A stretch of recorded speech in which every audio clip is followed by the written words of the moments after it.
Hey everybody, my name is Waddles. I hope you're doing well today. Welcome back to the amazing City Build series. Today's episode is all about building. I have lots of build tips for you and we have plenty of things to get built, so we definitely should get into that. Just like on episode 1, I will have timestamps down in the description to the different video segments. I also saw a lot of you asking about the seed, so I'll throw that in the description as well. So, if you enjoy the video, drop a like. Our like goal is 15 today, and subscribe for more. Let's move on to a quick recap. This is episode 2. Episode 1 was all about city prep and city planning. We went over vision, location, block palettes, and city planning and mapping the whole thing out. Today, we won't be going into that stuff too much. If you didn't catch episode 1, you definitely should catch it. I'll place a card on screen now, and I will link the playlist on the end slide. I also ran a poll after the last episode on the build theme of this series. Medieval won, so that's the theme we'll be going with. I'll be running another poll, but more on that at the end of the video. And I think that is a good enough recap. Moving on. So, I lied. Before we start building anything, we'll need to figure a few things out. First, of course, you'll need to figure out what you are trying to build. We did go over this quite a bit in the last episode, but in short, if you haven't marked out where you want certain buildings and labeled what those things are yet, you should definitely do that. And after figuring out if you're building a bakery or a forge, you are going to need to figure out your build feel. What do I mean by feel, you ask? Well, by feel, I mean, are you going for a medium to large scale build? Or are you going for a more small, packed-in feel? There are, of course, pros and cons to each build style. Smaller scale builds are usually easier to make look good and take way less materials, but these small builds are usually way less functional in terms of interior space and a true use. For medium to large scale builds, the reverse would be true. Usually these builds are way more functional, but do take a little bit more materials. These builds can also be slightly harder to detail. So really, if you haven't yet, figure out what you're building and what you are going for. After you've got that stuff down, it's time to figure out your block palette. This is another topic from the last episode, so we won't be going over it too much. My palette for this video will be something like what we see in front of us here. I will be building a medieval town, but this applies for pretty much every town. I won't be giving medieval specific tips in this video. Okay, so you have the beginning planning stuff out of the way, it's time to start building. I like to group my building tips into 4 separate categories that I call the 3 Ds and an E. The 3 Ds are depth, design, and detail, and the E is experimentation. I think the best way to do this is to do a few separate builds and talk about some of those separate categories in order, so just hear me out, listen to the tips, and hopefully you'll be a better builder in, I guess, about 10 more minutes. So right here I have planned for a small house. Let's grab our blocks that we'll be using and get going on that. Now, of course, right, I could put a beam in each corner and then fill blocks in between there and say, hey, that's a small house. And, you know, the house would be small, but it definitely wouldn't be a good small house. Let's start with depth. If we built the build like this, it, would have almost no depth whatsoever, which is a bad thing. Every single build, no matter what it is, like a tree, a house, anything, should have depth in Minecraft. Depth makes a build good. I'm sure you've seen plenty of Minecraft YouTubers build a wall and then put like beams popping out or something like that, and that is because that's what makes the build look good. And the other thing that'll make a build look good is the design. Instead of doing 1 plain square, what about 2 more interesting rectangles? This shape is way more interesting than the one that we just had a moment ago. The first 2 Ds, depth and design, kind of bleed into each other quite a bit, so I'll be bouncing back and forth from those 2 build tips. And on that note, jumping back to depth can really be done with anything. I have a shape here popping out, and that is certainly depth. Sure, my wall is flat here, but we still, of course, have the depth there. Amazing blocks for depth are stairs and fences, glass panes and walls, slabs, and even bushes. If you're kind of cramped on space, planting bushes outside of your house could add to the build a whole lot. If you're having trouble breaking out of your standard square or rectangle shape, start by placing your corner blocks. Now think about a door. So let's say I want a door right here in the middle. I'll pop some beams out around the door. With the door popped out, we now have only 3 flat sides. So let's say maybe over here on this side we want a kitchen. So let's pop the build out just a little bit more by adding in some more corner beams. This will be our kitchen. So now we only have 2 flat sides. When you're down to 2 flat sides, you're almost done. Maybe we'll go over here and say we want a side door because I'll have an animal pen on this side of the build. There we go. Now we have 1 flat side of the build, and that is absolutely perfect. Carry on from this part by connecting walls together, and your build should start to look pretty cool. On larger scale builds, depth is actually pretty easy. Let's say we have our wall here. Every so often, and in my case I like to go in odds, so every 3 blocks, place a beam on the outside of your wall and go all the way up. This is probably the easiest way to handle depth on medium to large scale builds. But no matter the size of your build, keep other blocks like stairs and walls in mind. Now, going back over to the build site, you can see that I have that first layer laid out. The blocks are actually pretty specific. I'll be doing beams going up 3 or so blocks with the logs, and then I like to do a solid foundation with my houses and builds, so that's what these stone bricks are. You'll probably see me swapping stone bricks and cobblestone quite a bit because I really tend to just enjoy those blocks on the bottom of my build. Carrying on with the build though, I'll raise up the wall 2 more everywhere with some spruce planks because those sort of fit our build theme, which again is medieval. So here we go. We have a build that has depth and isn't just a boring old shape. I think it's time to move on. This is where the design part comes in. Let's go ahead and raise this building up on one side, but not on the other. So maybe just this side gets raised 1 block, and let's actually lower the build over here. This is that design part. So it's something that's totally up to you. Your call always on any of this stuff, but a great way to improve your builds is with the roofs. If instead of doing 1 single roof over the whole thing here, we do 2 different slopes, the build will immediately begin to look way more interesting. You see, the human eye likes to look at cool things, right? A cool thing is not always just the same old pattern or something like that.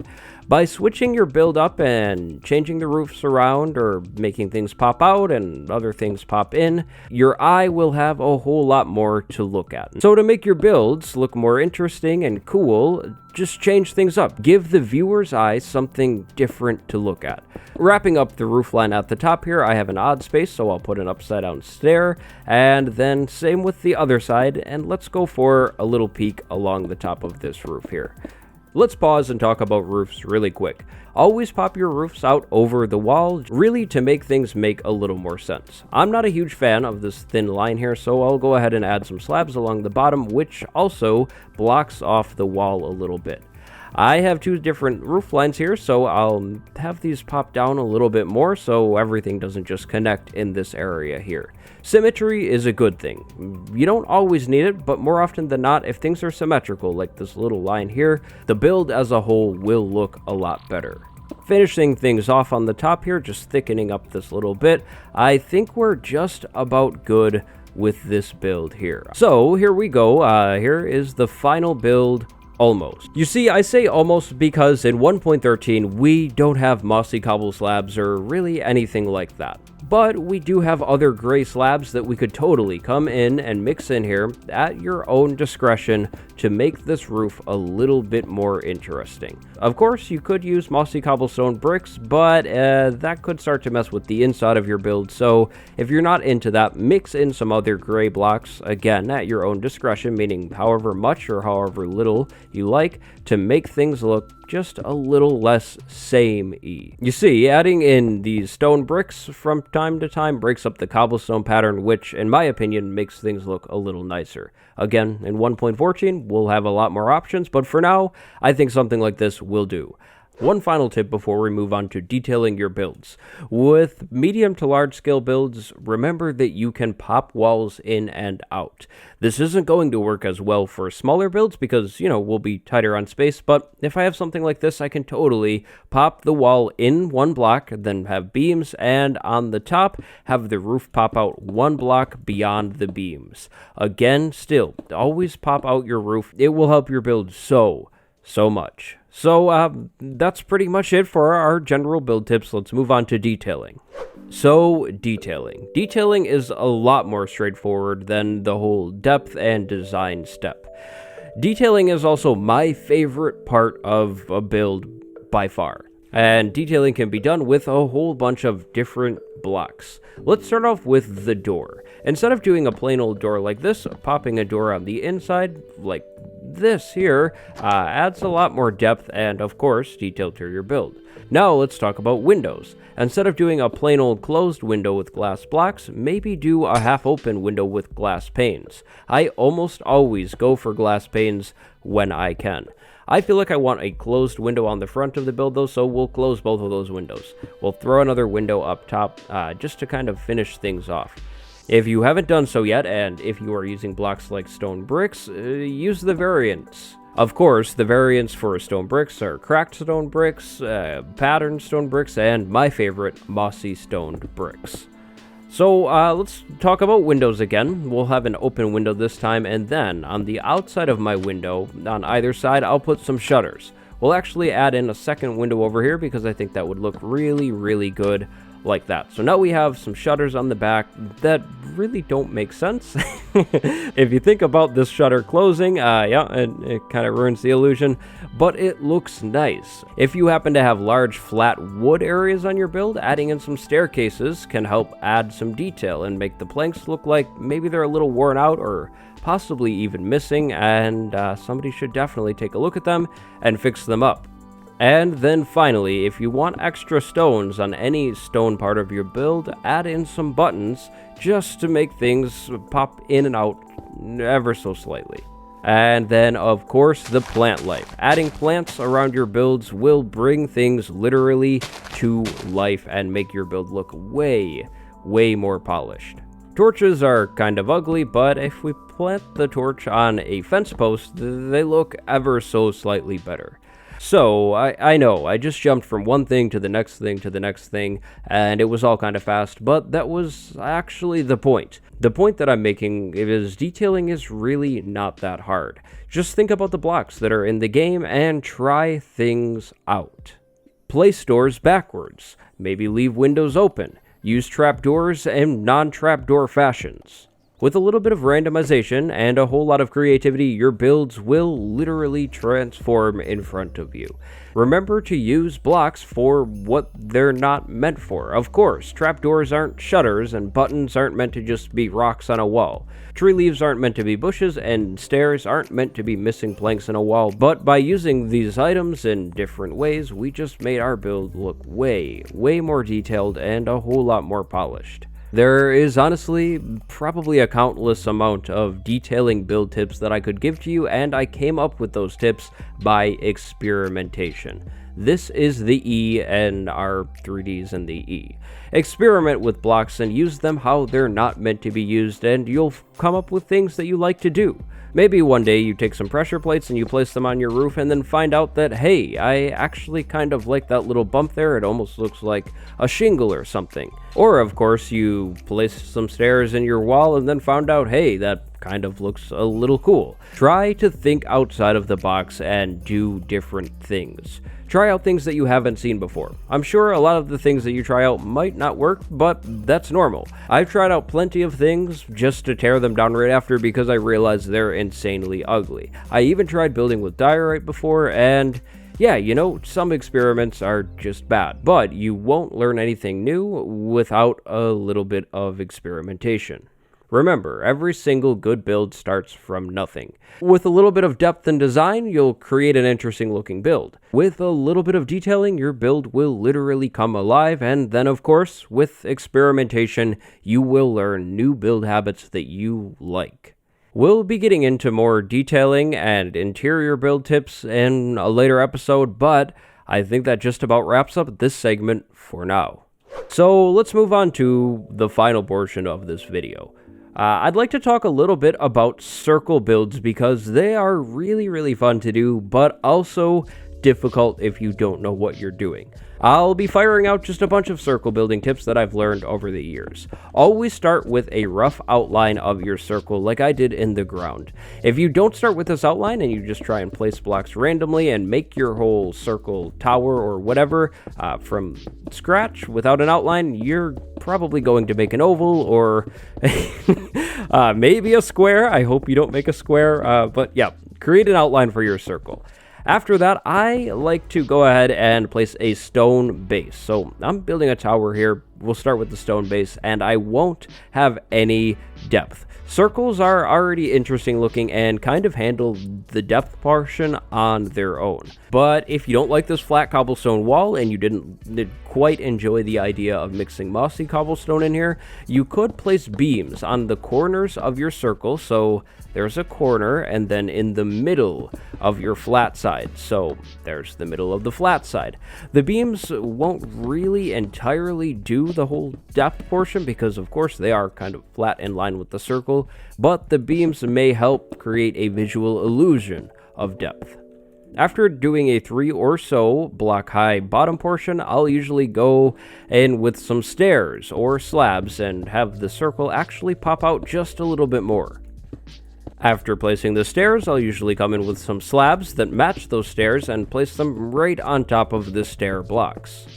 Doing this will add a whole lot more structure to the upside down stairs that you just placed around your circle. Then, after placing all of these blocks, I'll actually jump back inside of my circle and start with a wooden or basically non-stone block. The top of the tower should be lighter than the bottom if we're talking about realism. I'll usually start with some beams in the middle of each flat side and then on the corners of my circle. Depending on the size and of course exact shape of your circle, these locations will be different. After placing the corner beams and such, I'll come in with some more wood and actually turn the shape into a little bit more of a square. Then after creating the square portion, I'll actually come back and turn the shape into a circle again with some fences. It's totally up to you if you'd like to use the matching fence or just a different color fence. I'm using dark oak because I like the look of dark oak and wood, but it's again your call. Doing this creates a little bit more of a tight circle. After going up one segment, which should match or be just a little longer than the bottom segment, I will take all of my beams and pop them in one more segment. The height of your tower is totally up to you. I don't really want my tower to be much taller than this though, so I'll wrap up my tower on this portion. Now, I'm going for that medieval build theme, so I'll switch building materials over to some white wool to give the top of this build a very European feel. Come back in on the flat portions of your circle or square with some stairs and slabs to create a little bit more of a rounded look, but it's a square, so it's not going to look entirely like a circle. And then at the top of the tower, it's totally your call if you'd like to have a flat top or a rounded top that is maybe more like a wizard tower or whatever you're going for. I think in this case, I think I'll go with a closed off top. When closing off the top of your tower, using slabs and corners can help keep the roof line round. Don't go up too far. If you continue to go up with stairs too far, the top of your roof will become square and look really pointy, so just kind of be careful. Step back every once in a while and take a look. I am actually pretty happy with how that little tower turned out, so I think we're good here.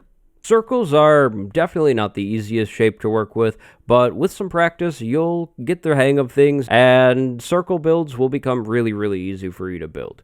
Circle builds are honestly probably my favorite type of build to build now, and that all started from just experimenting with a circle one day. But I think that just about does it for today's episode. So, a quick summary of what we went over today. First, you'll need to figure out what you're building and how big you want that building. Start building and be sure to incorporate depth into that build. Try out different design techniques like pop-out walls and different roof lines. Maybe you'll find out something that looks pretty nice. After building, add details like shutters and plants all around and on your build. Always experiment and try new things. And oh yeah, of course, circles can be tricky. Practice makes perfect. So here's what I have so far. All of the buildings are shells, and that's because we'll be getting to the insides in a future episode. Just like I did with the last episode, there will be a poll on the community tab right now. Like, you can go over there and vote. The poll is on the next episode's topic. I think our three options will be either interiors, city features, or exteriors, meaning terraforming and the plant life around your city. So go vote on what topic you'd like to see covered in the next episode. If you enjoyed this episode, please drop a like and consider subscribing. And if you loved this episode and what I do have a Patreon where you can support me directly. That is linked down below. Drop a follow on my Twitter while you're at it, and then go have a good day. My name is Waddles. This has been episode 2 of our Amazing Cities build series. I will see you next time. Goodbye, everybody.